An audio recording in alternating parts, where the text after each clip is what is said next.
The morning sun beat down on the military training compound as Sarah Martinez stood in line with 47 other recruits. Her rifle hung awkwardly in her hands, the metal stock cracked down the middle and held together with black electrical tape. She had requested a replacement weapon 3 times, but the supply sergeant just shrugged and told her to make do with what she had.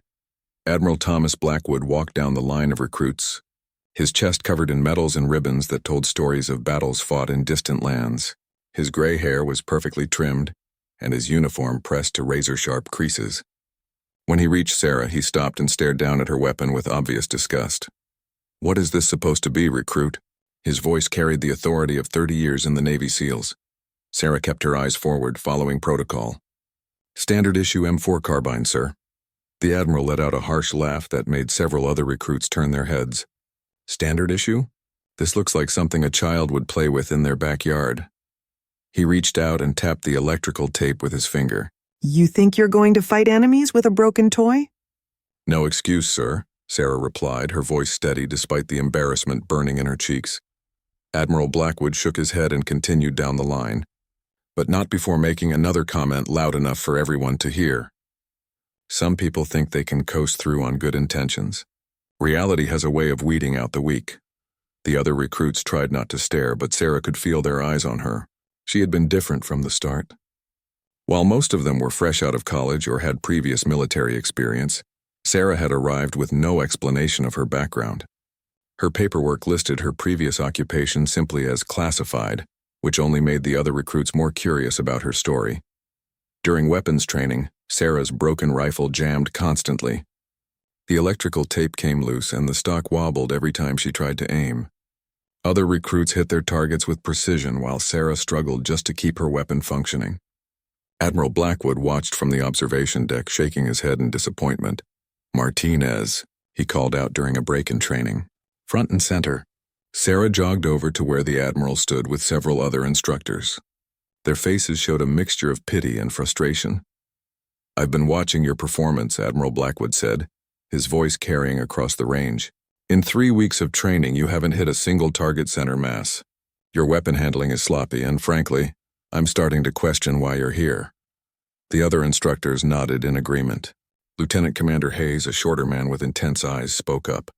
"Admiral, perhaps we should consider transferring her to a support role. Not everyone is cut out for direct combat operations." Sarah remained silent, her hands clasped behind her back. She had learned long ago that sometimes the best response was no response at all. "The thing is," Admiral Blackwood continued, walking in a circle around her, "special operations isn't about good intentions or trying hard. It's about results. When bullets are flying and lives are on the line, your teammates need to know they can count on you. Right now, I wouldn't trust you to guard a supply closet, let alone watch my back in hostile territory." The Admiral's words stung because they seemed so reasonable. Sarah's performance had been terrible by any objective measure. Her times in physical training were average at best. Her marksmanship was awful, and she rarely spoke up during tactical discussions. To outside observers, she appeared to be just another recruit who had bitten off more than she could chew. "Sir?" Sarah finally spoke, her voice quiet but clear. "I understand your concern, do you?" Admiral Blackwood stopped in front of her, his eyebrows raised. "Because from where I stand, you seem remarkably unconcerned about your poor performance. Most recruits would be working twice as hard to improve. You just seem to accept failure as inevitable." What the Admiral didn't know was that Sarah had been working hard, just not in the ways he expected. While other recruits slept, she practiced meditation and breathing exercises that helped her stay calm under pressure. She studied the other recruits, learning their strengths and weaknesses, understanding how they thought and reacted. She observed the instructors too, noting their habits and preferences. The broken rifle was actually a stroke of luck in disguise. It forced her to adapt, to find creative solutions when the obvious ones didn't work. She had learned to field strip and reassemble weapons blindfolded, not because it was required, but because she knew that skills learned under difficult conditions became second nature. "Tomorrow we start urban warfare simulations," Admiral Blackwood announced to the group. "These exercises will determine who continues with advanced training and who gets reassigned to desk duty. I suggest you all take tonight to consider whether you truly belong here." As the group dispersed, Sarah noticed several recruits avoiding eye contact with her. They had started to treat her like bad luck, as if her poor performance might somehow be contagious. Only one recruit, a tall young man named David Chen, bothered to nod at her as they walked back to the barracks. That evening, Sarah sat on her bunk, cleaning her broken rifle as best she could. The electrical tape had started to lose its adhesion, and she carefully rewrapped it, making sure every inch was secure. Other recruits were gathered around their leaderboards, discussing strategies and comparing notes from the day's training. She rolled up her sleeves to get a better grip on the rifle's cleaning rod, and for just a moment, a small section of dark ink became visible on her left forearm. She quickly pulled her sleeve back down, but not before checking to make sure no one had noticed. The last thing she needed was questions about tattoos, especially that particular tattoo. The next morning arrived with the sound of rain hammering against the barracks windows. Sarah woke before the alarm, as she had every day since arriving at the compound. While other recruits groaned and complained about the early hour, she quietly got dressed and prepared her gear for the urban warfare simulation. Admiral Blackwood stood before the assembled recruits in the briefing room, a large map of a mock city displayed on the wall behind him. The facility had been designed to replicate real urban environments where special operations forces might find themselves fighting.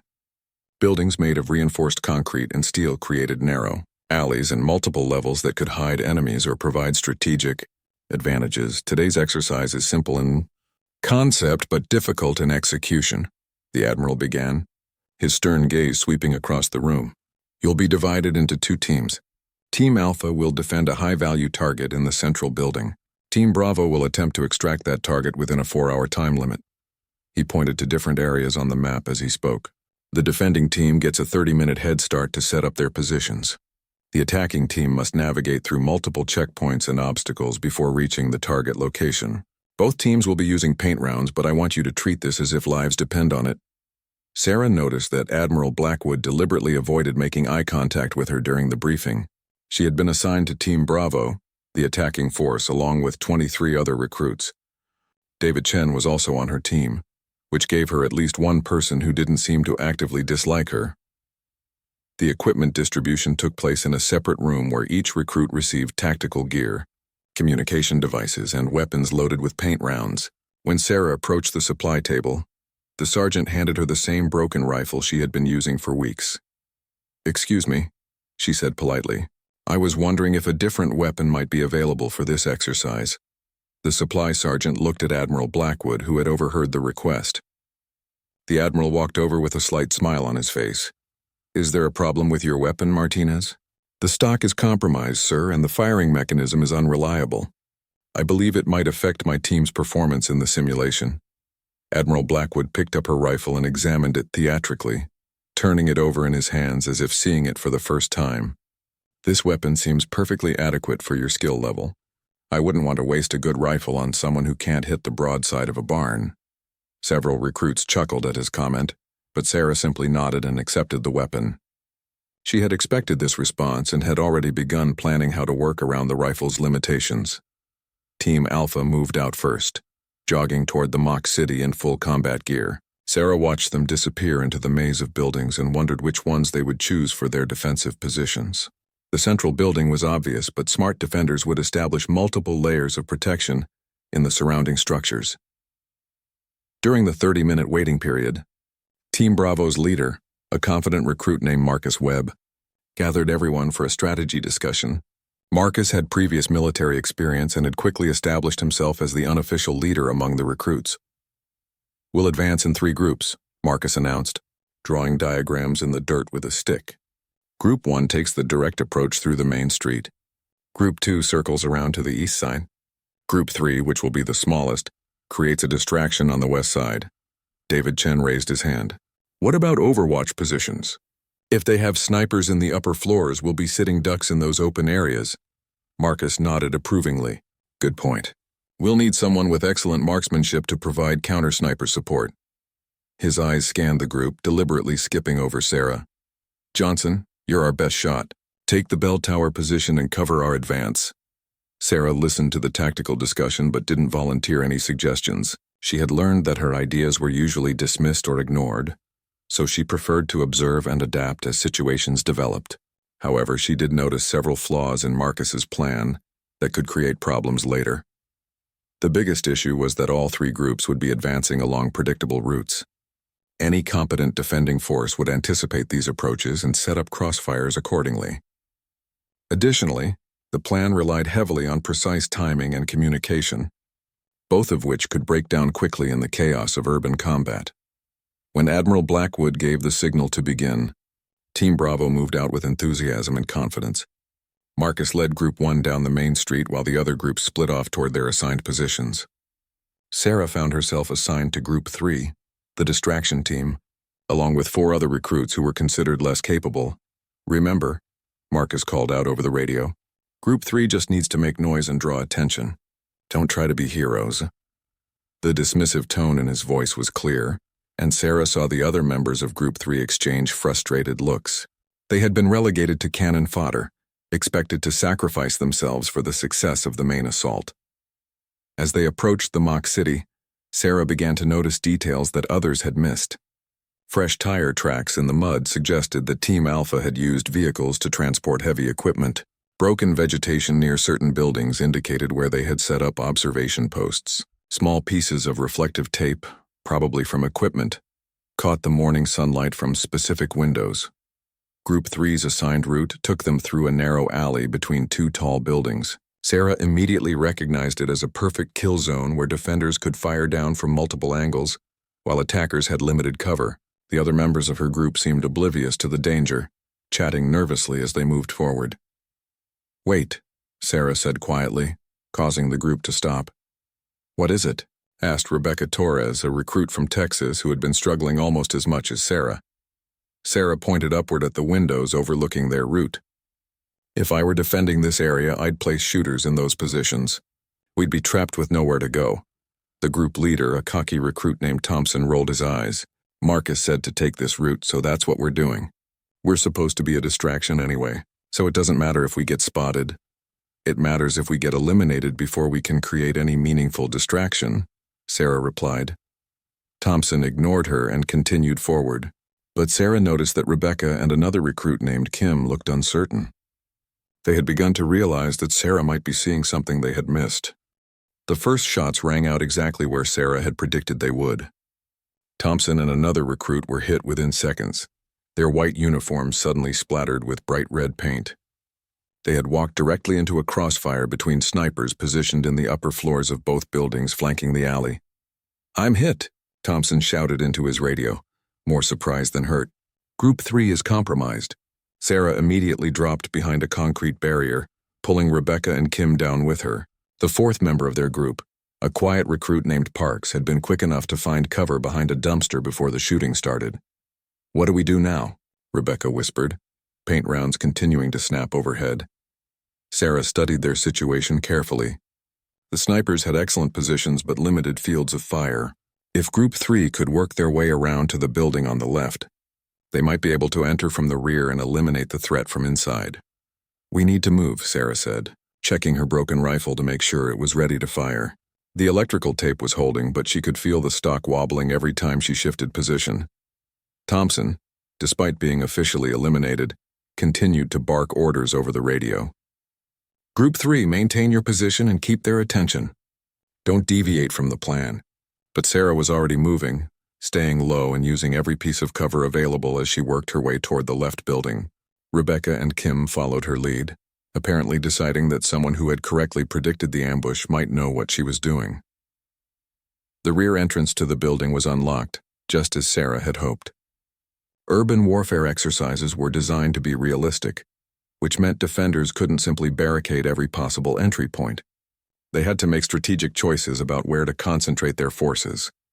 Inside the building, Sarah could hear voices and footsteps from the upper floors. The defenders were communicating with each other, coordinating their fire and calling out targets.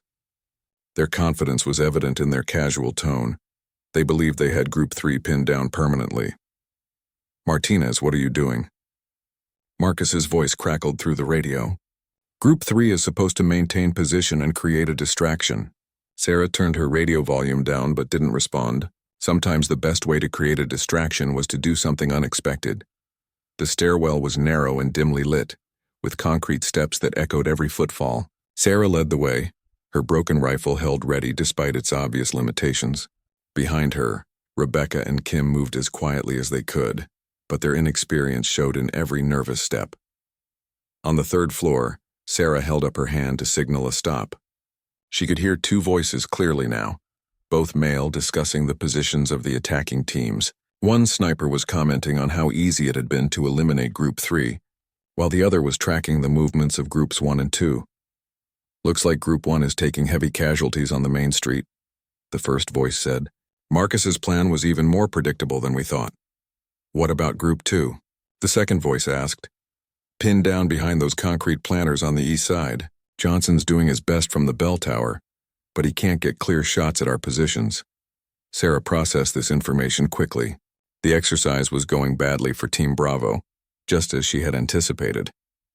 Marcus's straightforward approach was failing against defenders who had anticipated every move. She gestured for Rebecca and Kim to stay back while she approached the doorway where the snipers were positioned.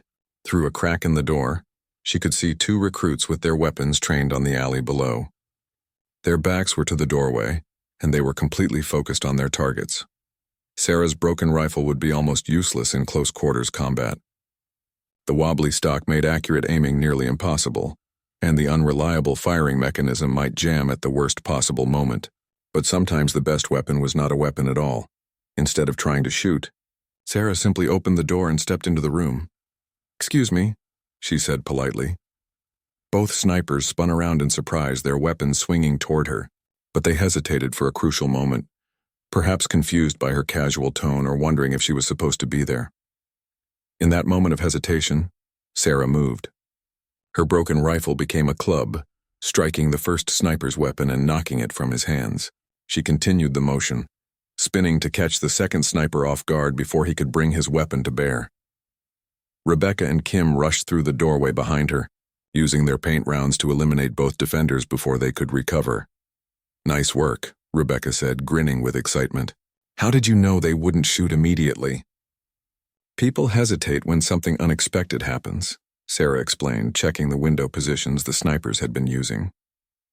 They were expecting an armed assault, not a polite conversation.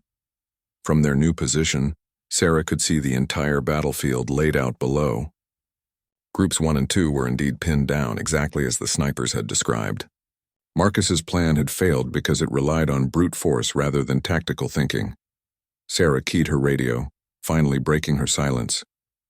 "All teams, this is Group 3. We've eliminated the snipers in the west building. Suggest you adjust your approach."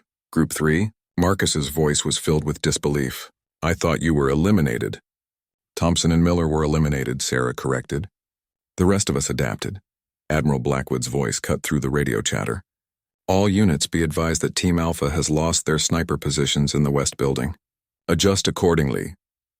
Sarah could see movement in other buildings as the defending forces tried to compensate for the loss of their overwatch positions. She also noticed something else, a pattern in how they were repositioning that revealed the location of the high-value target they were supposed to be protecting.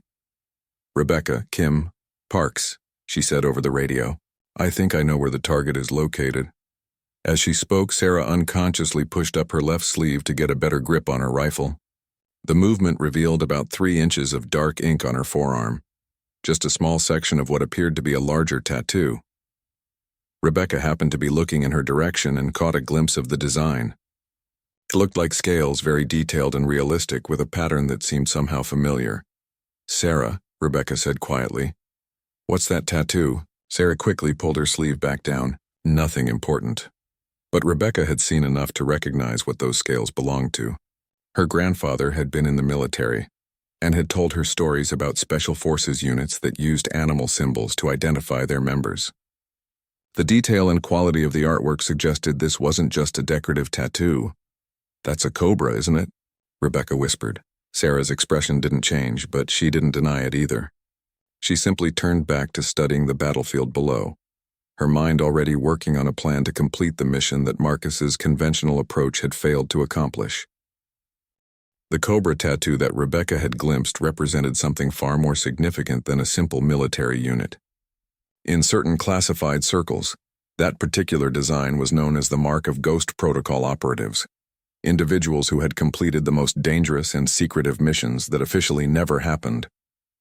The tattoo was earned, not chosen, and each scale represented a successful operation that had helped keep the world a little safer.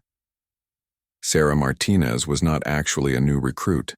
She was a veteran of 12 years in special operations, with experience in 3 different countries that most people couldn't even pronounce correctly. Her real name wasn't even Martinez. That was just the identity she had been given for this particular assignment.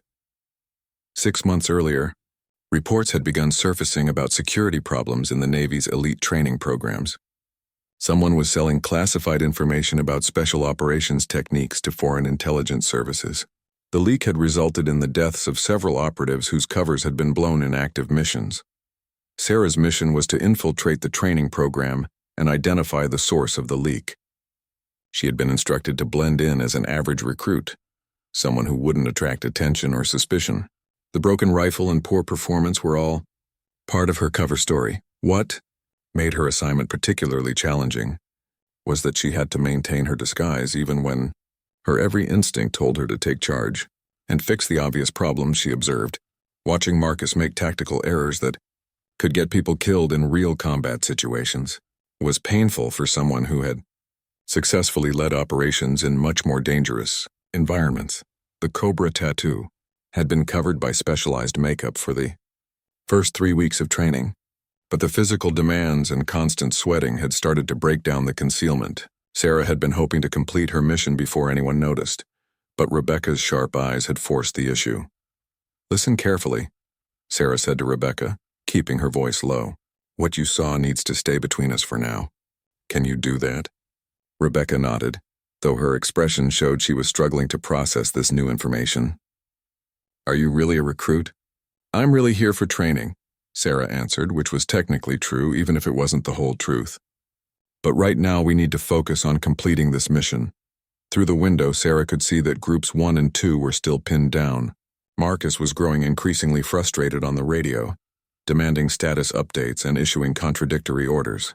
His leadership was falling apart under pressure, which was exactly the kind of behavior that could get people killed in real operations. Sarah studied the layout of the central building where the high-value target was located. The defending team had positioned guards at all the obvious approach routes, but there was one possibility they might have overlooked. "Parks," she called over the radio. "What's your position?" "Still behind the dumpster where the shooting started," came the nervous reply. "Can you see the storm drain entrance about 50 meters to your right?" There was a pause as Parks checked. "Yes, I see it. That drain system connects to several buildings in this complex. If you can reach it without being spotted, you might be able to approach the target building from underground." Marcus immediately cut in on the radio. "Negative. Parks, maintain your position. Martinez, stop trying to take over the operation." But Admiral Blackwood had been listening to the radio chatter, and Sarah's tactical suggestions were starting to get his attention. From his observation post overlooking the entire exercise, he could see that her analysis of the situation was much more accurate than Marcus's. "Team Bravo leader," Admiral Blackwood's voice cut through the confusion. "Explain your current strategy." Marcus's response was a jumbled mixture of military jargon and wishful thinking. He clearly had no effective plan for breaking through the defenders' positions, but was too proud to admit it. "Martinez," the Admiral said, his tone noticeably different than it had been before. "What's your assessment of the situation?" Sarah keyed her radio carefully. She needed to provide useful information without revealing too much about her true capabilities. "Sir, the primary assault routes are covered by crossfire positions. The defenders have established overlapping fields of fire that make frontal approaches extremely costly. However, they appear to have concentrated their forces on the obvious approaches which may have created vulnerabilities in unexpected areas, such as underground access, roof-level approaches, and potentially a coordinated assault using multiple entry points simultaneously to overwhelm their ability to respond." Admiral Blackwood was quiet for several seconds. Sarah's assessment was not only accurate, but showed a level of tactical understanding that far exceeded what any recruit should possess. Her use of precise military terminology and her ability to analyze the entire battlefield situation suggested training and experience that didn't match her official record. "Team Bravo," Admiral Blackwood announced. Martinez is now your tactical advisor. All team leaders will coordinate with her before making any moves. Marcus's objection was immediate and loud. Sir, with respect, Martinez has been the worst performer in our class. She can't even hit a stationary target with her rifle. Then perhaps, Admiral Blackwood replied slowly, we should question why someone who can't hit a stationary target is able to accurately assess a complex tactical situation that has left our supposed best recruit completely stymied. Sarah felt a chill run down her spine. The Admiral was starting to figure out that something didn't add up about her story. She needed to complete the exercise quickly before her cover was blown entirely. Parks, she called over the radio. Move toward that storm drain now. Rebecca and Kim, can you provide overwatch from this window? What about you? Rebecca asked. Sarah checked her broken rifle one more time, making sure the electrical tape was secure. I'm going to try a different approach. She had noticed something during her study of the central building that even the experienced defenders had missed. The building's ventilation system had external access points that were hidden from ground level, but visible from her elevated position. If she could reach the roof of an adjacent building, she might be able to enter the target building without being detected. Sarah, Rebecca said as she prepared to leave. That tattoo, how many scales does it have? Sarah paused at the doorway. Each scale on a Cobra tattoo represented a successful mission, and veteran operatives often had dozens. Some of the most legendary Ghost Protocol operatives had tattoos that spiraled around their entire arms. Enough, she answered simply. As Sarah made her way toward the roof access, Admiral Blackwood was reviewing her file in his command post. Something about her performance pattern was bothering him. It wasn't just that she was tactically astute, it was that her mistakes seemed almost deliberate, as if she was intentionally performing poorly while being careful not to make errors that would actually matter in life-or-death situations. He opened his secure communication device and sent a priority message to Naval Intelligence. Need immediate background verification on Recruit S. Martinez. Current training class 2025 Delta. Possible classification issues with her file. The response came back within minutes. File classified above your clearance level. Recommend you contact Division Chief directly. Admiral Blackwood stared at the message with growing understanding. In 30 years of military service, he had never encountered a recruit whose file was classified above an admiral's clearance level. There was only one type of person who would have that level of security protection. Sarah Martinez wasn't a recruit at all. Sarah moved across the rooftops with a fluid grace that would have shocked anyone who had watched her clumsy performance during the previous weeks of training. Her broken rifle was slung across her back, but she moved as if it weighed nothing at all. Every step was calculated and silent. Every movement designed to avoid detection by the defenders below. The ventilation access point she had spotted was exactly where she expected to find it, hidden behind a cluster of air conditioning units that provided perfect concealment. The metal grating was secured with standard screws that took her less than 30 seconds to remove using a multi-tool that definitely wasn't standard recruit equipment. As she prepared to enter the building's ventilation system, her radio crackled with updates from the other team members. Parks here, came a whispered voice. I'm inside the storm drain system. It's bigger than I expected. Looks like it connects to multiple buildings. Rebecca and Kim in position for overwatch, Rebecca reported. We can see movement in the target building, but no clear shots. Marcus was still trying to coordinate his failed frontal assault, but his commands were becoming increasingly desperate and confused. Admiral Blackwood had stopped responding to his request for guidance, which made Marcus even more frustrated. Sarah dropped into the ventilation shaft with practiced ease. The metal ductwork was large enough for her to move through without making noise, and her years of experience in similar environments allowed her to navigate by sound and airflow patterns. She could hear voices from different rooms as she passed over them, giving her a mental map of where the defenders were positioned. The high-value target was being held in a room on the 3rd floor, exactly where Sarah had predicted based on the defenders' movement patterns. Through a ventilation grate, she could see 2 guards sitting casually in chairs, confident that their teammates had successfully stopped any rescue attempt. Sarah's original plan had been to gather intelligence about the security leak and then quietly disappear from the training program. But Admiral Blackwood's growing suspicion meant that her cover was already compromised. She needed to complete this exercise in a way that would provide her with a valid reason to leave the Program without raising additional questions.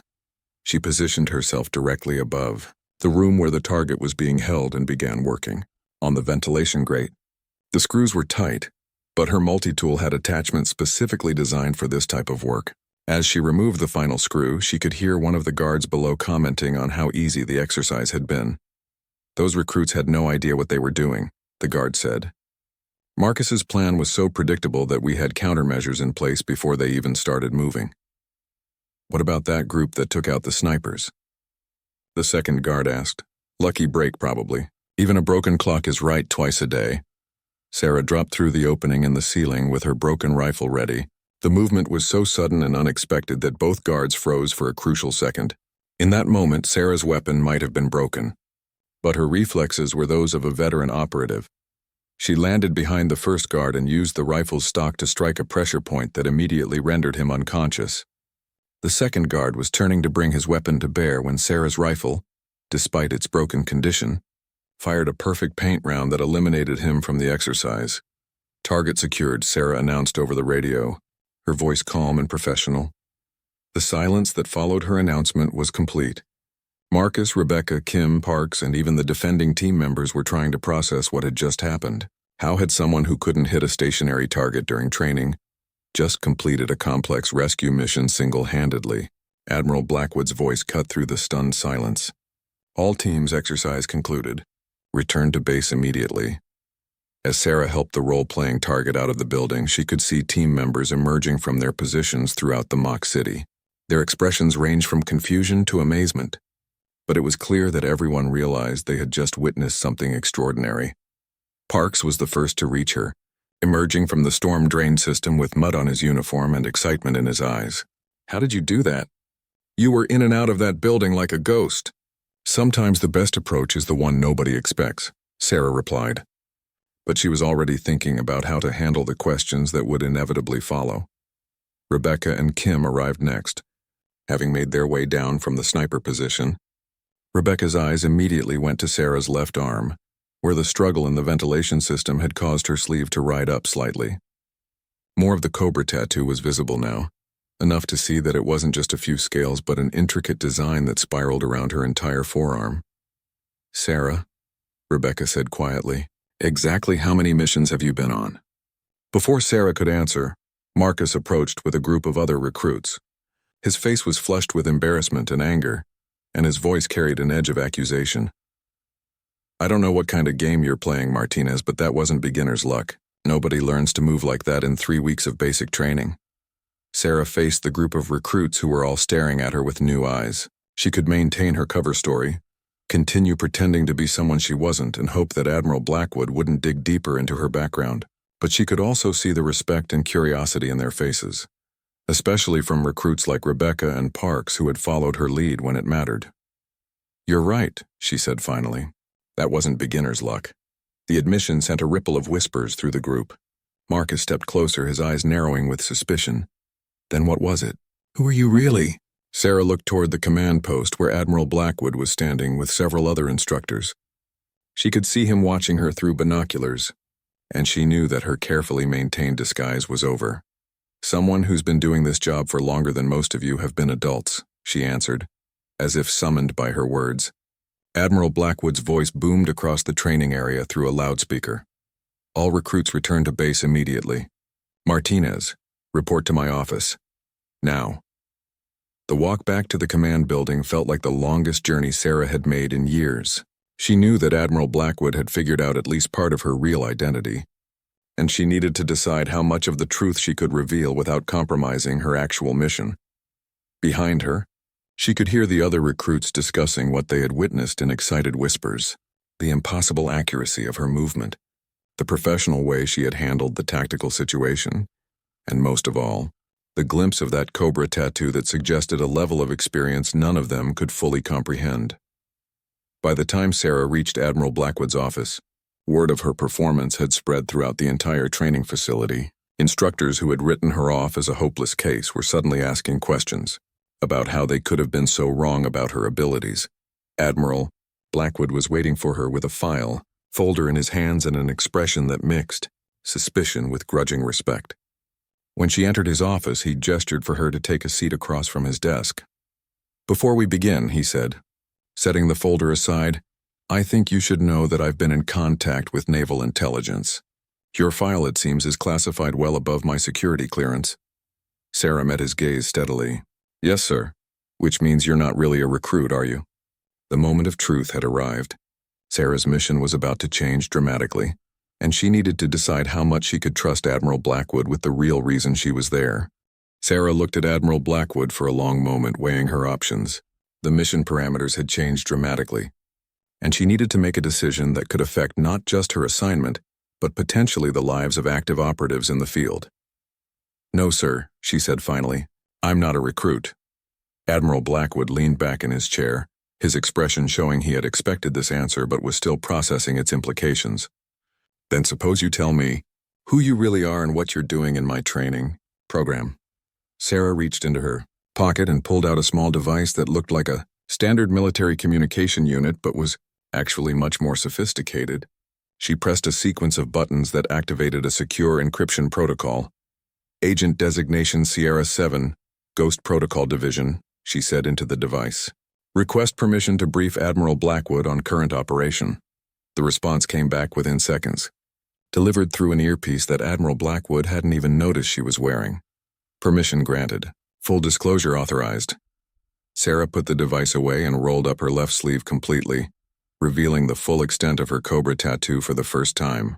The intricate design spiraled from her wrist to her elbow, with each scale rendered in remarkable detail. Admiral Blackwood counted at least 40 individual scales, each representing a successful classified operation.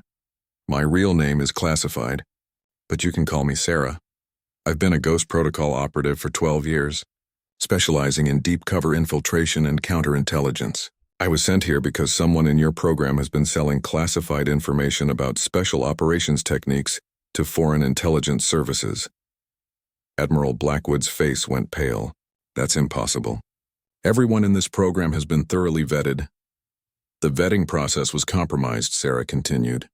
3 months ago, a mission in Eastern Europe was blown because enemy forces knew exactly what tactics our team would use. 2 weeks later, an extraction operation in South America failed because the target's location had been leaked in advance. Both operations use techniques that are only taught in your advanced training program. The Admiral stood up and walked to his window, staring out at the training compound where recruits were still discussing the day's exercise. "How many people have died because of these leaks?" 7 confirmed, with 3 more missing and presumed dead," Sarah answered without emotion. "The leaked information has also compromised ongoing operations in at least 4 countries." Admiral Blackwood turned back to face her, his expression now showing the full weight of the situation. "What do you need from me?" "I need you to continue treating me as a failed recruit for another week while I complete my investigation. I've narrowed down the list of suspects to 3 individuals, but I need more time to determine which one is the actual source." "The broken rifle, the poor performance, that was all an act?" Sarah nodded. "I needed to blend in without attracting attention. Someone who excels at everything would be memorable.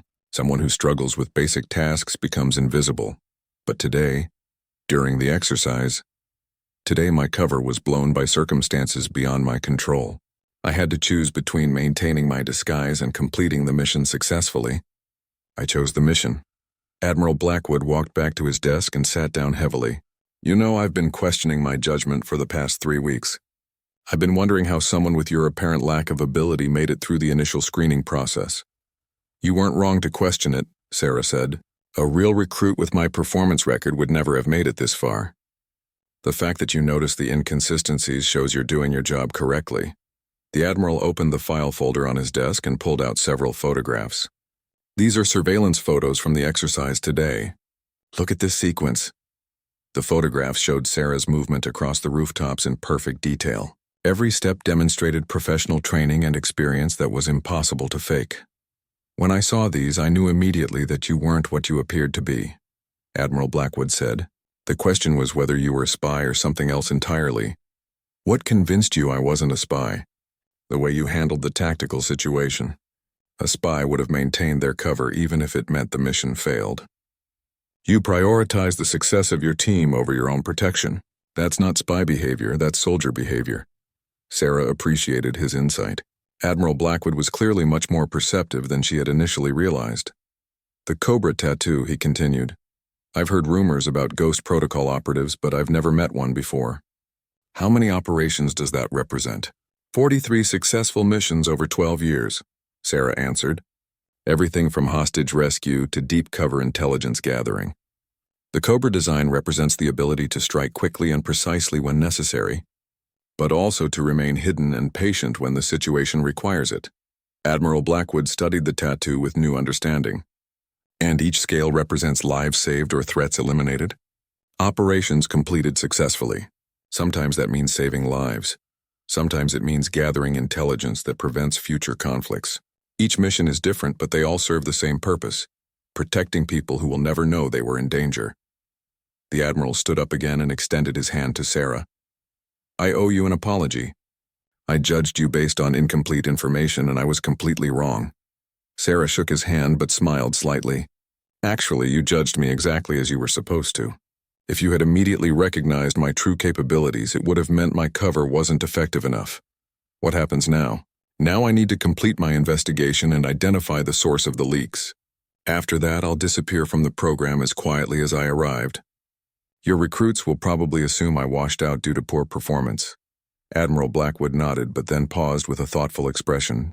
What about the recruits who followed your lead today? Rebecca, Kim, Parks. They saw something in you that made them trust your judgment even when their official leader was giving different orders. What about them? They might have the instincts for this kind of work. Rebecca especially showed excellent observational skills when she noticed your tattoo. Are there programs that could benefit from recruits like that? Sarah considered this carefully.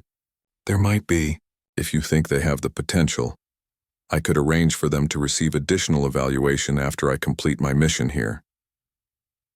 The conversation was interrupted by a knock on the office door. Admiral Blackwood called for the visitor to enter, and Rebecca appeared in the doorway looking nervous but determined. Sir, I wanted to apologize for deviating from orders during the exercise, she said, clearly having rehearsed the words. Actually, Admiral Blackwood replied, I wanted to commend you for showing excellent judgment under pressure. Sometimes the best soldiers are the ones who know when to follow orders and when to follow their instincts. Rebecca's expression showed confusion, but also relief. Thank you, sir. Rebecca, Sarah said, how would you feel about participating in some additional training exercises? There might be opportunities for advanced specialization if you're interested. With you? Rebecca asked, hope evident in her voice. Sarah exchanged a glance with Admiral Blackwood. We'll see. For now, I need you to keep what you observed today confidential. Can you do that? Yes, ma'am, absolutely. After Rebecca left, Admiral Blackwood turned back to Sarah with renewed respect. You know, I've been training special operations candidates for 15 years, and I've never seen anyone complete a mission the way you did today. The precision, the tactical awareness, the ability to adapt when plans went wrong. It was like watching a master class in everything we try to teach here. Sarah stood up to leave, rolling her sleeve back down to cover the Cobra tattoo. Admiral, the best operatives are the ones you never notice until the moment they need to be seen. Today was that moment for me. As she reached the door, Admiral Blackwood called out one final question. Sarah, will I ever know how your investigation ends? You'll know it succeeded if the leaks stop and no more of our people die because of compromised operations. Sometimes that's the only confirmation we get that we've done our job correctly. Sarah left Admiral Blackwood's office and walked back toward the barracks, where she would continue her mission for one more week. But now she had an ally who understood her true purpose, and she had identified several recruits who might have the potential for more advanced training. The broken rifle was still slung across her shoulder, held together with electrical tape and wobbling with every step.